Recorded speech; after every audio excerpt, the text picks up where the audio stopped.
The cloud it is. Excellent. Okay. Thank you again, Andre. And good afternoon, fellow Toastmasters and our Speechcraft participants. To begin this educational on using voice and gestures effectively, I would like to tell a joke from my comedy routine in two different ways. And let's see which one you feel is funny. I have a disability from birth called multiple congenital musculoskeletal abnormalities, which I found out is a blanket term doctors use when they look at the baby and go, wow, that ain't right. Now let's try it a different way. I have a disability from birth called multiple congenital musculoskeletal abnormalities, which I found out recently is a blanket term that doctors use when they look at the baby and go, wow, that ain't right. By looking at your faces, I think I could tell that you saw that by adding voice and changing my voice and using some hand gestures, the joke became better and I got a better response. I will be the first to admit that I may have been exaggerating a little bit and going to the extreme on both cases. I wanted to start with that joke because when I first tried the joke, it was in an online show. Comics get together to work on their bits and get feedback from each other. It's kind of like a Toastmasters for comedians. One of my comic friends liked the joke, but said, you really have to sell it. Changing our voice and gesturing is how you sell your message. Last week, we talked about having a speech with purpose. Using our voice and gestures is how we sell our purpose or idea to the audience. You want your audience to be excited about an idea? You have to be excited about it. Show your enthusiasm and convey your excitement to the audience. Why is it so important to use our voice and gestures? I want you to think about a time that you sent an email or a text and it was taken the wrong way. Maybe someone got offended, took a joke too seriously, whatever the case may be. Think about that text or email. When we are in front of an audience, we have the opportunity to use our voice and gestures to avoid those misinterpretations. For example, if you are smiling, people are more likely to understand that you're teasing them or kidding about what you were saying. What do we mean when we say use our voices? We are talking about pitch, tone, volume, and pace. Pitch is how high or low your voice is perceived. We all have a pitch range, and you can actually practice making higher and lower pitch sounds in order to increase your range that you are able to make your voice go so you can sound higher or lower as the occasion warrants it. For example, our pitches tend to get lower as we get older. I have a joke where I say, a kid says, Mommy, why does that man walk funny? When I say it in my normal voice, it doesn't sound like a kid. If I were to go, Mommy, why does that man sound funny? All of a sudden, I sound like a kid, right?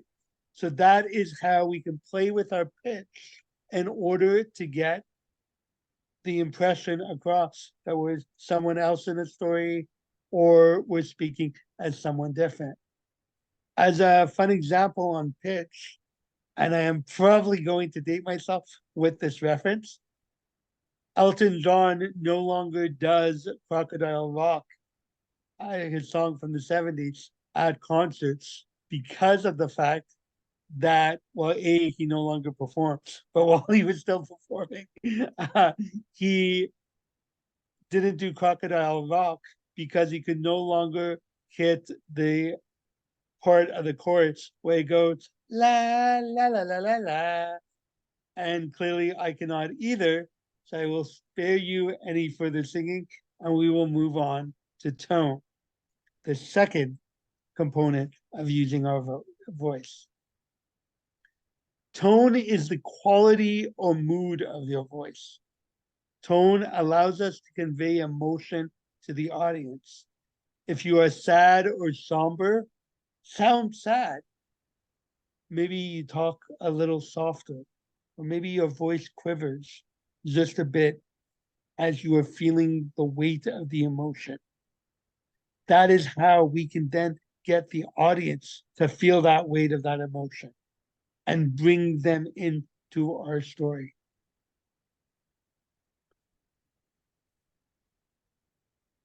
If we are passionate about something, we may talk in a more aggressive or louder tone. Example, we need to convert to alternate sources of energy if we have any hope of saving our planet. If we are excited, we may sound more giddy, right? And be like, and our facial expression is going to light up and our eyes are going to be wide with excitement because we are excited. Let the audience see and feel your emotions. And the tone of our voice is one way that we can do that.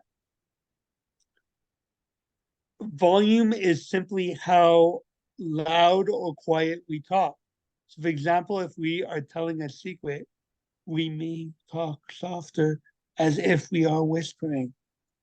Or if we are angry, we may talk louder to get our point across and make sure people can hear our anger or our frustration.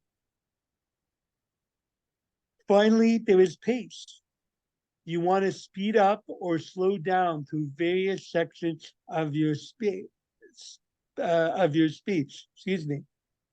Pace is a great way to emphasize a point.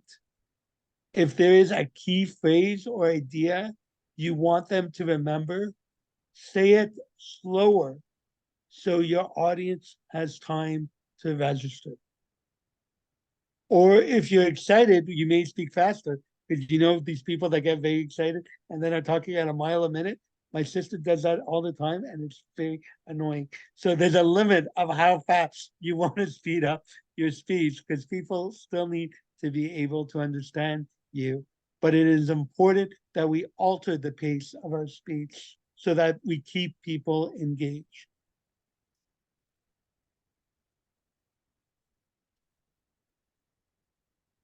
Part of a space is not saying anything at all and taking a silent pause. Silent pauses can build tension or add impact. If you are talking about a heavier topic, that might be a little bit emotional. Maybe you want to give people some time to digest and feel what they're feeling before moving on to the next topic or the next point you want to make. Another effective use of pauses is if you're going to ask someone to think about something, give them time to think about it. You might notice when I asked you to speak about email or a text, I repeated it after saying. And the reason I repeated it is because I realized I forgot to pause and give you time to actually think about an email or text. If you don't give people that little pause for them to think about what you're asking them to think about, you're going to lose them because if they're thinking about the email or text while you're talking, they're not listening to you. So use that pause, a well-placed pause, to give people some time to think about what it is that you want them to think about. Using these four elements of voice, pitch, tone, volume, and pace, results in a more engaging speech because without these techniques, we run the risk of sounding monotonous and then your audience will get bored and tune you out, which is obviously not what we want. The other tool we have is gestures. People tend to be visual in nature, so a well-placed gesture helps reinforce what they are hearing. I want to emphasize a well-placed gesture because often we talk with our hands, as I've been doing a little bit of, and though that makes our hand gestures less effective when we actually use them because we've been moving our hands all along. There's been various studies done on communication, with one study suggesting 55% is nonverbal, 38% is vocal, so using our voice, and 7% is the words we say. Therefore, our gestures are a way to reach that 55% nonverbal aspect of communication. So for example, when I said there are 4 elements for using our voice, I showed pitch, tone, volume, and pace.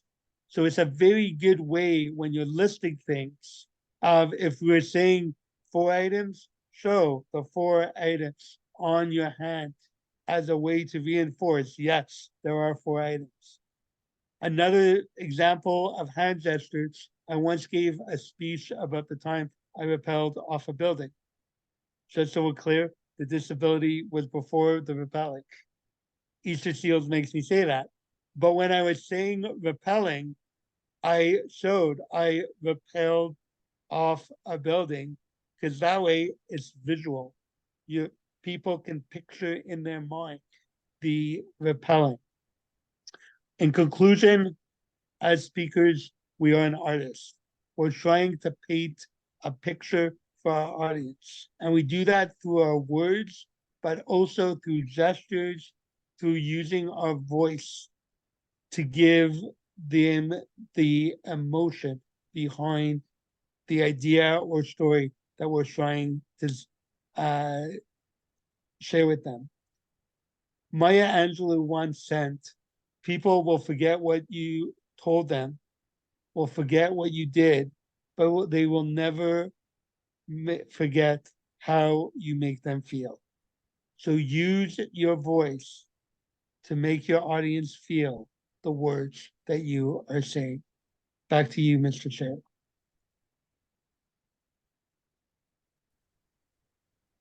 Wow, well done, Michael. Thank you for your insight on this important part of the speechcraft path. Now, how about we take a couple of minutes and maybe listen to Camille, who will take a couple of minutes to give you some feedback on your presentation, and it will give the participants in our speechcraft today and give them an experience, or show them how we handle evaluations and feedback in our meetings. Now, over to you, Camille. Thank you very much, Andre. I really appreciate your speech, Michael. This was awesome, really great, educational. To start off with, your use of humor never fails. You always have something funny to say, but also you're communicating some really important ideas while you do so. And so there's the humor, and it really makes the speech much more enjoyable to listen to. So I always say humor is what stands out, but this time I really think it was incredibly well used to illustrate your point. So right at the beginning of your speech, you talked about gestures and speech, and you told a joke 2 different ways. And I think that really illustrated it, because yeah, the first time that you said the joke, I was like, yeah, it isn't that funny. I didn't feel funny to me. And then the second time you said it, yeah, I told myself I'm not going to laugh. And then I laughed anyways. I couldn't help it. The way you said it was funny. So I really appreciated the fact that you had a lot of great content, very educational content, and you used very, very specific examples to illustrate each. So for gestures, your pitch, your tone, your volume, and your I think your speed was another one. You talked about these different elements, and you did give us examples. Now, I was thinking, oh, perhaps you will have some filler words that I can tell you to improve. However, you did a great job, and I didn't really hear any filler words anyways. So I thought your speech was very clean in the sense that you said what you were here to say. You said it very thoughtfully, and you didn't have these additional filler words at all. So I had a hard time finding areas of improvement for you. With the help of Steph, I did come up with a couple. Gestures can be used to emphasize your emotion and emphasize what you're saying. They can also be used to engage with the audience. And so I felt that it would be useful to have that as part of your speech as well, to explain perhaps how they can be used. So, for example, when you are, you could either point to somebody or show them like this to your audience, say something like that, or you could ask them as well to raise their hand if they have ever had that experience. You had a great rhetorical question. What do we mean when we talk about speech? And that was a great rhetorical question. Nobody was going to be answering your question, but I thought you could have included some other questions. Have you ever had, you did ask, however, have you ever had an email that was misinterpreted? You can take it one step further by actually expecting a response and going, raise your hand if you have ever had an email that was misinterpreted or a text that was misinterpreted. That was really the only thing I could think of that would really elevate your speech. Overall, I thought you did an excellent job. I really appreciate the fact that you showed us, you didn't just tell us, you showed us how to use these things, the pitch, the volume, all of that. Your examples I thought were very clear, and you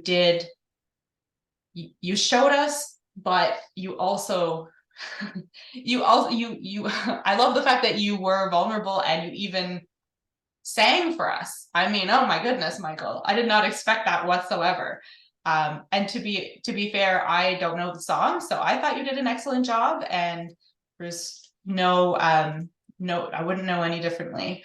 Overall, really just an excellent job. I think you clearly thought this one through very, very well, and I think that came through. Your use of statistic, your use of a quote at the end, I think really brought everything together in your summary at the end. So overall, thank you so much. And I learned a lot, and I hope everyone else did as well. Thank you. Bye-bye. Thank you, Camille. You did a wonderful job with this evaluation. Actually, I have to say that I did learn quite a bit from Michael's presentation as well, and I did take some notes because there are some things that he mentioned there that I need to incorporate in my speeches. Now it is time for the most exciting, the most fun part of our meeting, which is the table topics session. Now, as you all know, the table topics session is that session when participants are presented with topics or questions, often provided in a specific way by the table topics master, or sometimes a theme is offered instead. Now, today, I think we will, I think it would be a good idea for us to follow the theme or the suggestion that was mentioned a couple of times already, which is around this notion that we sometimes send email or text that aren't necessarily well received or misunderstood, or they are misunderstood. So if we could maybe head into our breakout rooms, and the mentors, if you want to, you might even want to suggest that your participants maybe pick an emotion that someone would